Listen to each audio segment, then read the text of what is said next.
Little Santino, all Santino wanted was a pair of roller skates. He just wanted roller skates so bad, he wanted to just enjoy those roller skates.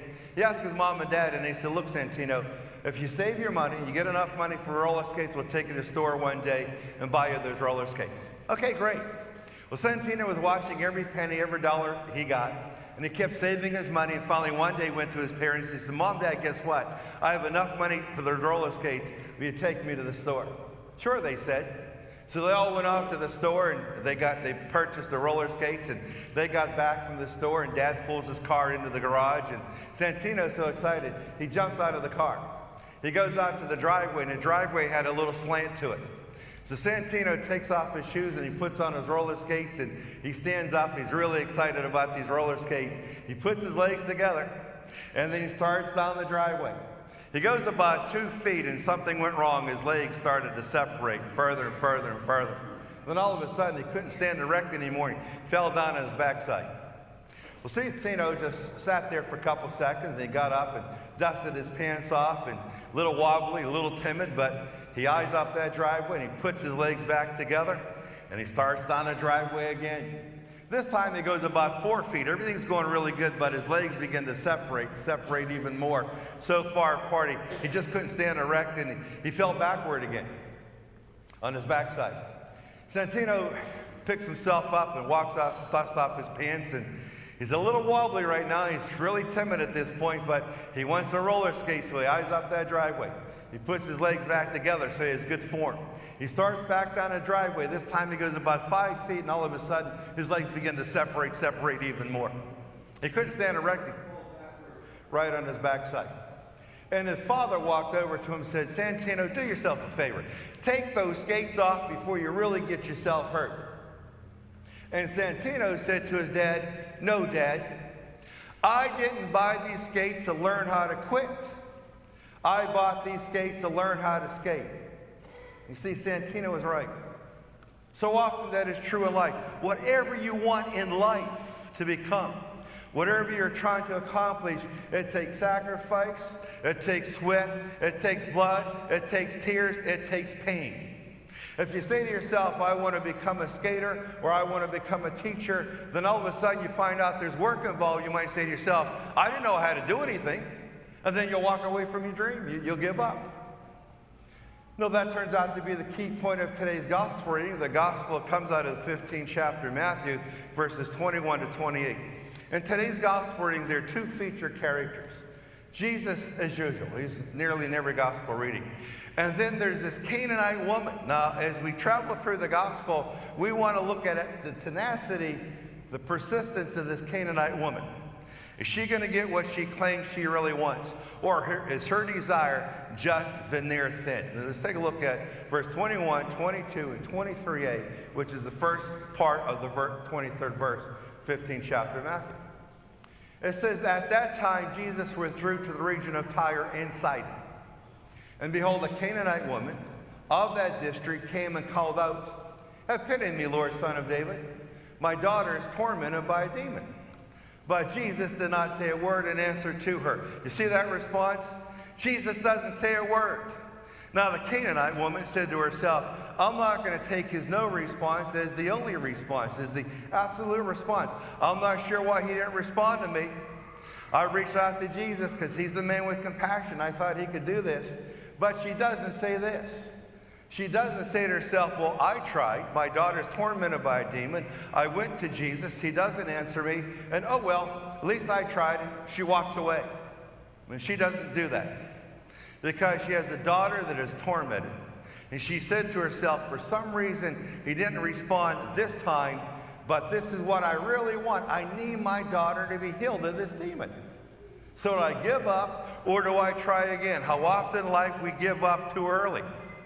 Often we should try again. Let's take a look at verse 26 to see what this woman does.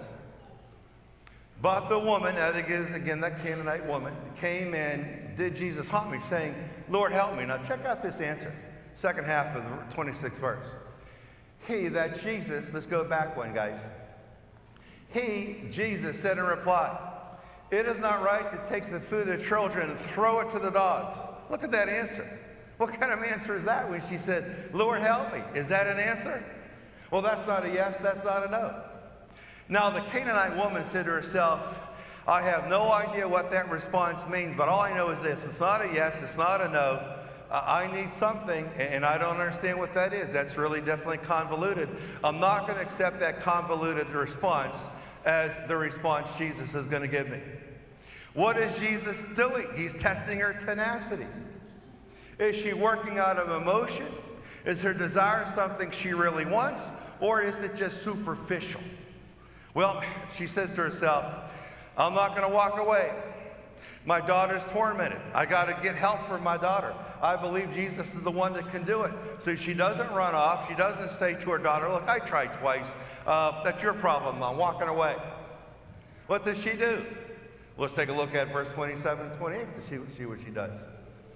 Now, she kind of uses the response Jesus gave her back in verse 26. She brings it back up to him. She said, please, Lord, even the dogs eat the scraps that fall from the table of their masters. And then look at this incredible response. Then Jesus said to her in reply, O woman, great is your faith. Let it be done for you as you wish. And the woman's daughter was healed from that hour, from that moment. Oh, great is your faith. Jesus is saying is this, I have a lot of people that come to me, I'm sure this happens millions and millions of times in the course of an hour for Jesus. All kind of people placing demands and desires upon me. Most people don't even know what they're asking for. So if I would grant you absolutely everything you wanted, you'd probably be shocked because most of the times we don't even know that we ask for all these favors. Jesus is saying, I want to make sure this Canaanite woman definitely wants my help. So he stalls in response. He doesn't give her an answer initially. He says something about the scraps that fall from the master's tables. She doesn't buy it, and she comes back a third time. And Jesus said, your faith is incredible. Because I know this much. If you had little faith, you'd not be here asking me for the third time to grant you this favor. If you had little faith, you would have run off already. You'd been doing something else. But you had great faith. And now I will answer your desire. You see, in life, quitters never win. Throwing the towel in for any one of us should never be an option. You know, there are two characters in American history that I find absolutely very inspiring. One would be Thomas Edison from New Jersey. Thomas Edison, they say he tried over 3,000 experiments to discover the incandescent light bulb. Think about that. What tenacity, what persistence. You think after 20 he would have quit. This isn't going to work. Over 3,000 experiments. And every experiment that failed over 3,000 times was a failure. What would he say? He always said the same thing, great. With every failed experiment, he would say, great. Now I know what doesn't work. So I'm focusing and zeroing down to what does work. I'm learning through failure. So he kept on, and discovered a light bulb. Another person I find absolutely amazing in American history is George Westinghouse. George Westinghouse, at the apex of the Industrial Revolution for the United States, he claimed that he was going to find a way to stop a train, a locomotive weighing tons and tons. He was going to find a way to stop a train using air. Air, wind. We're all breathing air right now. That's why we're alive. But when I move my hands through the air, I feel absolutely no resistance. Railroad executives used to say when they would hear George Westinghouse say he's going to stop a train using air, they would say, this man's a lunatic.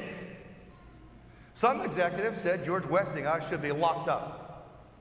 There's no way you're going to stop a train that weighs so much using simple air. Can't happen. Well, Westinghouse was persistent. He continued to work on experiments, continued to try to figure out how this can happen. And lo and behold, he invented the Westinghouse air brake.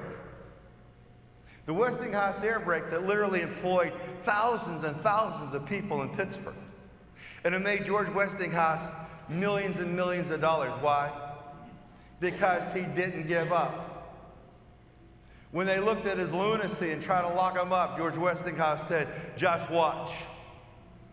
Your belief that I won't be successful isn't going to stall my attempt to be successful. I'm going to make this thing work. And he did. The Canaanite woman, she had thick faith. That's what Jesus was testing. Not that he wasn't compassionate, not that he wasn't loving, not that he was closing his ears off to her daughter who was tormented by a demon. But what we're saying is, I'm going to test you. If your faith is strong, and your belief in me is hard and thick and solid, then you'll stay with me every time I give you a no response. And that's what she did. Finally, after the third time, Jesus puts it right there. Woman, great is your faith. Let it be done for you as you wish. In that very moment, at that hour, her daughter got better. That's what it takes. Whatever's going on in your life, you might say to yourself, you know, I prayed for a job. I spent an hour yesterday praying for a job, and one didn't come, so I'm just giving up. It doesn't work. Well, praying for an hour for something once in your lifetime actually doesn't work. Jesus is looking at your tenacity. Is this something you really want? Or is this something you're just asking for on a whim? He'll find out by stalling some time in response.